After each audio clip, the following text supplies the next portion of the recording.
Hello gamers, Matthew here from Grey Army Gaming in lovely southern Sweden.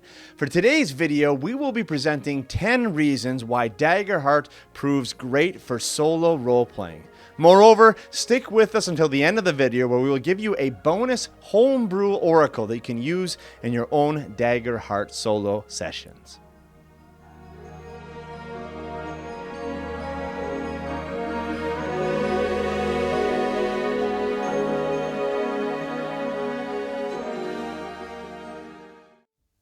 My first impressions upon opening the Daggerheart core rulebook were very positive. The book is well laid out with a clear presentation of the core mechanics of the system. One thing, however, that immediately struck me was what was missing from the book. On page 8, under the heading, "What do you need to play?" the first point listed there is, quote, 2 to 5 players. But wait a minute, I thought, what about a single player? What about solo options? In the present day gaming landscape where more and more games are including a solo option from the get-go, it seems a bit odd that Daggerheart would neglect to include this in its core rules. Could it be that this game simply does not work as a solo RPG? Well, I don't really believe that. Most, if not all, games can be played solo, even if it requires a bit of rules finagling to make it happen. As I read through the rulebook, I jotted down several features of the Daggerheart system that struck me as particularly promising for the solo gamer. And these features I have now turned into a list of 10 reasons why Daggerheart proves great for solo gaming. So let's go ahead and dive into these reasons one at a time.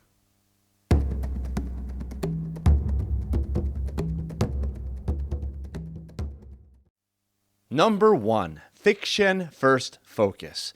On page 4 of the rulebook, we read, quote, "The Daggerheart game takes a fiction-first approach, encouraging players and GMs to act in good faith with one another and focus on the story they're telling rather than the complexity of the mechanics."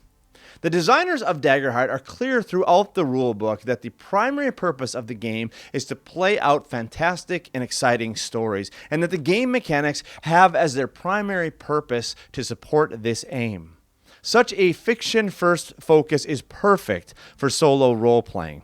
I don't know about you guys, but the most memorable solo sessions I have experienced have not been because of particular rules or rules mechanics, but because of the moving narrative that has organically taken shape over the course of the gameplay.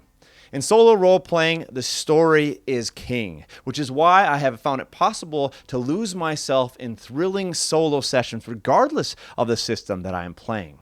With respect to solo role-playing, Daggerheart nevertheless has a leg up here in comparison to many other systems, in that it is not only explicit about the central place of narrative in the game, but also because the entire system is built around this. For the solo role player, this tailoring of the game towards narrative is gaming gold, in that it hits at the heart of what the solo RPG experience is all about.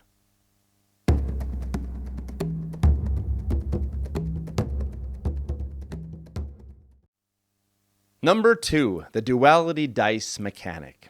The Duality dice at the core of the Daggerheart system provides a perfect mechanic for the solo player. In fact, I think this mechanic works even better for solo games than it would for GM-led group games. Built into the Duality dice are oracle-like results that can prove invaluable for inspiring the solo gamer. The designers are even explicit about this oracle function on page 150 in their quick reference chart for resolving action roles, where they tie the roles to the phrases yes and, yes but, no but, and no and. With the Duality dice mechanic, it is not merely that the player rolls a success or a failure, but rather the player has 5 options that are loaded with narrative possibilities.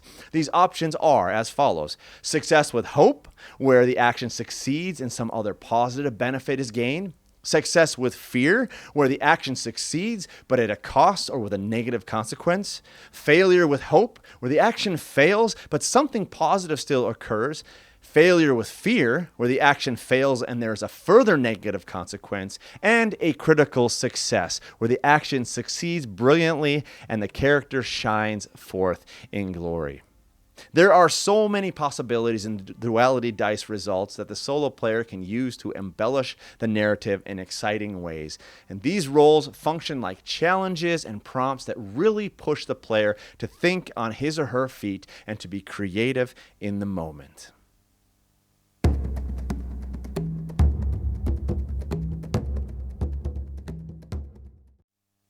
Number 3, the fear mechanic. In group play of Daggerheart, fear is meant to be a resource that the GM uses in order to add tension to the game and complicate the player's situation by placing him or herself into the narrative in challenging ways. Although this mechanic is reserved for the GM in group play, it can serve as a fantastic tool even for the solo player. One challenge for any solo session where one is both the GM and the player is that the session can become stagnant due to the player shaping the narrative too much in a manner that benefits the main character.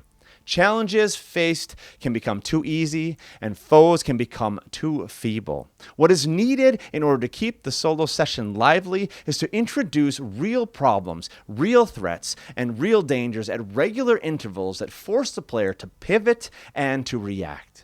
Fear is precisely the mechanic for this purpose. By constantly and continuously accumulating fear, the solo player is reminded that at every step of the way throughout the narrative, these fear resources are to be spent to make things more difficult for the character. Fear can have many implications. Perhaps an enemy makes the first move in combat. Perhaps an enemy gains an additional strike. Perhaps an enemy activates a fear feature and takes a particularly strong action. Perhaps something challenging happens in the environment that puts the character at risk. There are so many possibilities for how to bring more tension into your solo session, and fear does a fantastic job of helping the solo player to remember this and thereby to push forward the narrative in an exciting manner.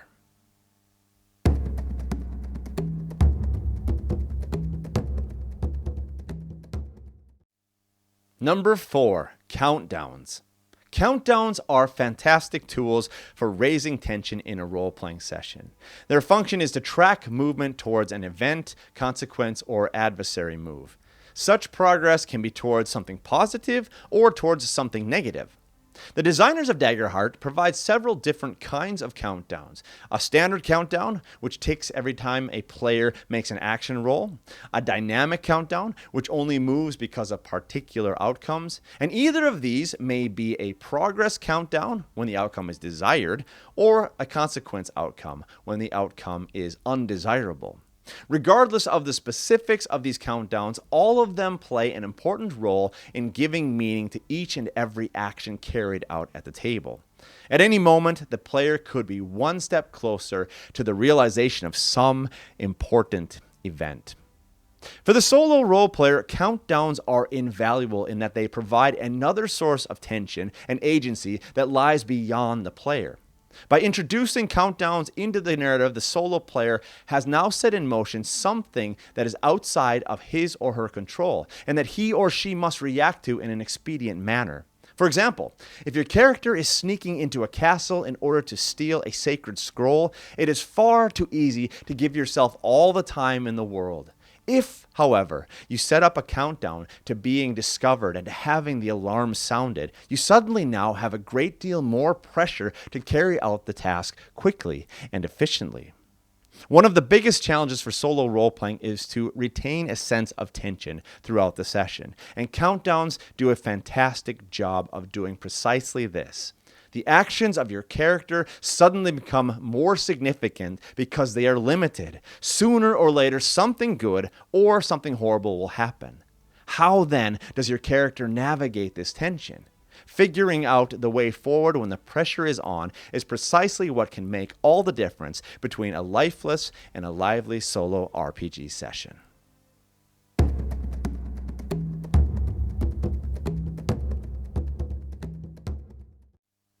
Number 5, player character focused.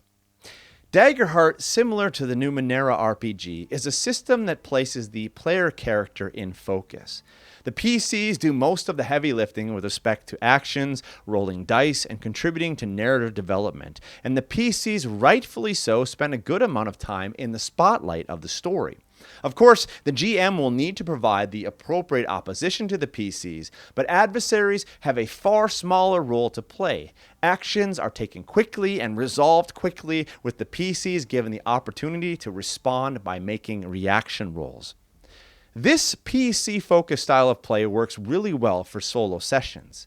In a solo session, the enemies and opposition are important, but at the end of the day, it is around your character which the narrative orbits. We might call this feature of solo RPGs beneficent self-centeredness. One challenge for solo games is that they can get too bogged down by the player trying to run far too many foes and NPCs, and to do so in a way that each of these foes and NPCs are given far too much attention. It is okay and even desirable in the solo session to cut back on how much time and energy is spent on these characters, and instead to let the spotlight land more on your character. Perhaps the troops you are fighting are nameless. Perhaps the actions of the evil mage are quite minimalistic. Perhaps the focus lies less on the success of your opponent and more on your success in resisting. Of course, if you desire to develop your foes and NPCs along with their actions, behaviors, and characteristics in an intricate and elaborate manner, there's nothing wrong with that. Just remember, however, that it is your character and not these others that is the heart of your solo sessions.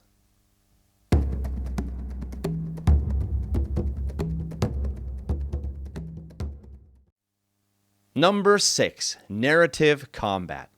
On page 4 of the rulebook, we read, quote, "The Daggerheart system takes a free-flowing approach to combat to avoid slowing the game down with granular rounds."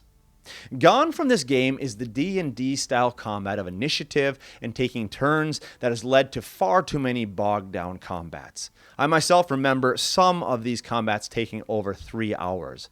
Instead, what Daggerheart offers is a way for combat to move organically as it chases around the action and the narrative. Players are given the opportunity to act in whatever order they wish and in whatever way they wish, insofar as this is consistent with and pushes forward the narrative. They continue to act so long as they do not roll with fear, or so long as the GM does not step in and spend a fear to take over the spotlight. What this mechanic does, as with many of the mechanics in Daggerheart, is to increase tension, which, in the case of combat, makes it feel like everything is so much more dynamic and more engaging. For solo role-playing, the best combat is often not the combat that is mechanically heavy.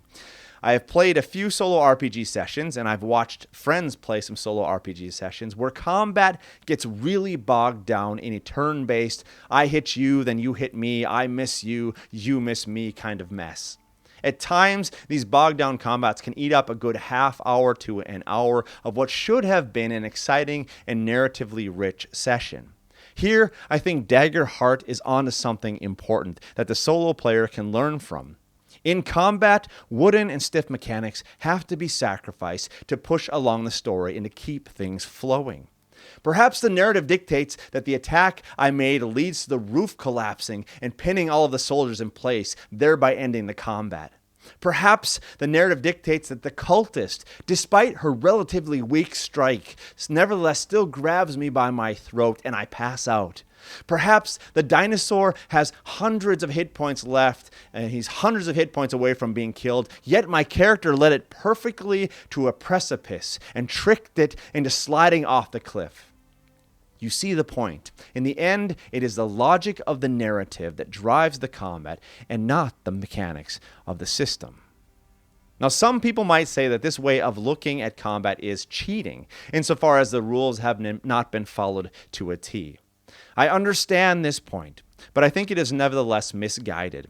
If the goal of the solo session is to play out an incredible story, then it would seem like holding the rules loosely towards this aim is precisely what one would expect to do in order to succeed in the solo session. A solo RPG is still a game, and in this sense there does need to be respect for the rules. But as the designers of Daggerheart so nicely put it on page 142, quote, "Daggerheart's rules exist to facilitate storytelling, so the flow of play should begin with narrative and lead to mechanics when needed, with the results of the mechanics being connected back to the fiction, so play can continue smoothly."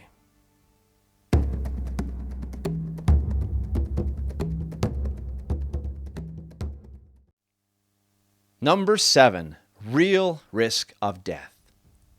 One shortfall of games such as D&D 5e is that characters can too easily become OP, almost like gods among men that are untouchable and immortal. One response to this has come in the form of the old school Renaissance movement, with games like Shadow Dark and Deathbringer, where characters are far more squishy and thereby at constant risk of being killed. Daggerheart seems to have taken a bit of a middle road here between D&D 5e and OSR. Characters can be tough and can take a good deal of roughing up, but at the same time, death is always a real possibility. Once again, having death as a genuine consequence does wonders to increase the tension of a game. How intensely would you be involved in the game if you knew that your character could take 200 points of damage before even wincing? And even after this, you could have a ton of potions and healing spells and resuscitation procedures that you could carry out to save your character from death. You probably wouldn't be that involved. But think instead how intensely involved you would be if almost every attack or every false move could be the end. Here, Daggerheart has really done a good job of reintroducing vulnerability and mortality to the fantasy genre. Moreover, there are various options for how to negotiate death, be it a blaze of glory, unconsciousness, or a 50-50 gamble, are incredibly exciting. With respect to the real risk of death, Daggerheart has a lot to offer to the solo gamer. Of course, nobody wants to see their solo character die, but the constant threat of death promises to make solo sessions far more exciting than they otherwise would be. For now, there is really something at stake: life and death, the continuation or conclusion of the narrative. And moreover, the Daggerheart system reminds the solo player that if and when death becomes a reality for the main character, make this death a glorious death. Make it a death that has narrative significance and weight, and end the story with a blaze of glory.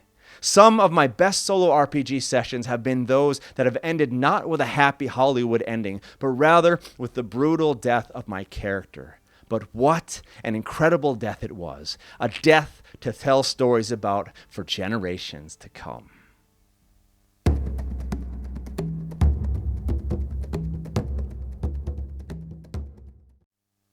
Number 8, easy foe and NPC generation.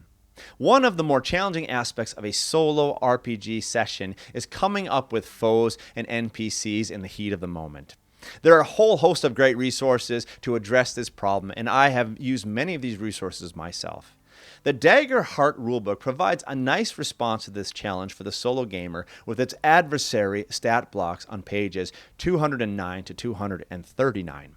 Here, the solo gamer is given an alphabetically ordered list of the most important characters and creatures that one might face in a solo session, with each of the entries providing just enough, but not too much, information in order to dive directly into combat or a confrontation. For example, if my character were to be attacked out on the high seas by a pirate ship, I could quickly turn to page 216 and get a couple of quick entries for pirates. Although this list is intended for adversaries, there is no reason that you could not also use these same stats for NPCs. For example, perhaps I have hired a few scoundrels to work on my ship.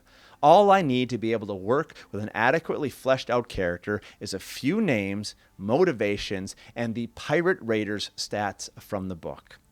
Easy, quick, and streamlined.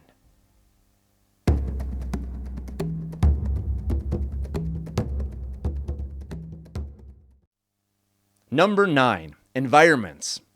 Another fantastic resource for the solo gamer is Daggerheart's presentation of environments. As we read on page 240 of the rulebook, quote, environments represent everything in a scene beyond the PCs and adversaries, such as the physical space, background NPCs, and natural forces.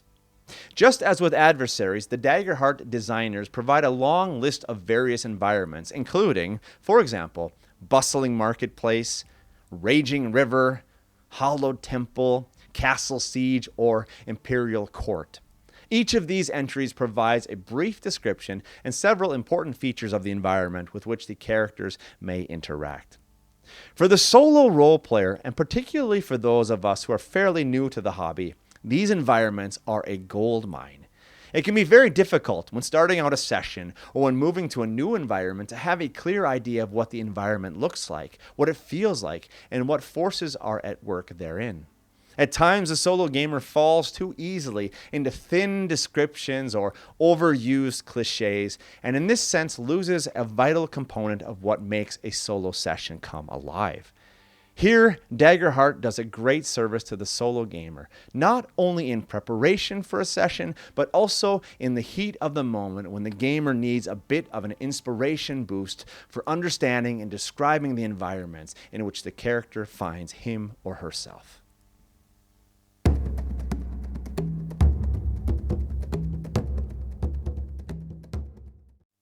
Number 10, campaign frames. Campaign frames are the focus of the entirety of Chapter 5 of the Daggerheart core rules. Campaign frames are something like mini world-building tools that provide a group with everything that they need to begin their sessions.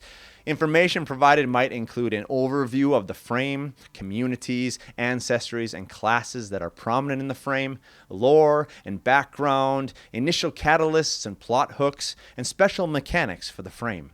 In this chapter, the designers provide 6 different frames that each has a unique feel and flavor, and that could very well serve as the basis for several campaigns. For the solo gamer, these frames are fantastic resources. If you are just beginning and you don't really know where to start, here is your launching pad. Do you want to run a solo session in a dark and murky forest? Well then, Witherwild is perfect for you. Do you want a dark and gloomy horror story? Then the Age of Umbra is your frame. Do you want a Wild West kind of feel where machines run rampant? Then Colossus of the Drylands is where you need to begin. Even for the experienced solo gamer, these frames are valuable in that they can provide a good deal of inspiration and spur on a good deal of creativity that can serve as the basis for many exciting solo sessions. What is great about these resources is that they provide just enough information to allow the solo player to fill in the rest without guiding the same player with too heavy of a hand. They are, after all, frames that are meant to provide a structure within which the solo player has limitless possibilities to create and to explore.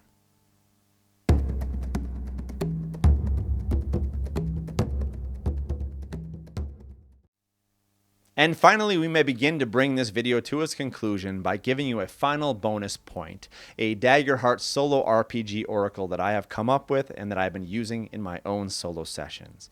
This oracle is certainly not original, but it is still helpful in that it is both informative and easy to use. Here is how it works. Start by asking a question for which you can expect a yes or a no answer. For example, is the thief willing to join me in my plans to plunder the royal treasury? Next, roll the duality dice and interpret the results as follows. If hope is greater than fear and fear is between 1 and 6, interpret the answer as yes and. If hope is greater than fear and fear is between 7 to 12, interpret the answer as yes but. If you have doubles, then treat this as a narrative twist that you can add to your solo session. Alternatively, you might just treat this as a maybe. If fear is greater than hope and hope is between 7 and 12, treat the answer as no but.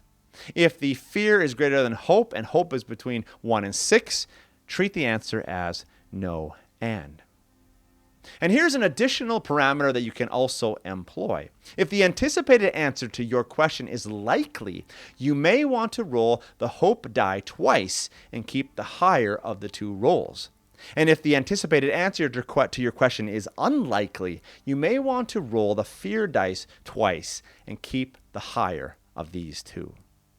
So there you go, a very simple oracle that you can use for your yes or no questions in your solo RPG sessions. Daggerheart is a fun RPG system with a lot to offer gamers, but I can't help but think that with respect to solo rules, it has missed a huge opportunity. Maybe solo mechanics is something that the Daggerheart team will develop in a supplemental book or in a second edition in the future. I, for one, would be quite interested in seeing such a project come to fruition. But until then, the current system has more than enough resources, at least, to get all of us solo role players started. In the coming weeks and months, I plan on embarking on a solo campaign using the Daggerheart rules system, as well as my own homebrewed tweaks of the system. Feel free to join me for that adventure when it gets underway. Moreover, if you appreciate this kind of content and you would like to see more of it in the future, please do give me a like, leave a comment below, and subscribe to the channel, and I will continue to send out more Daggerheart videos your direction. And most of all, thank you for joining us here today at Grey Army Gaming for the future of solo role-playing.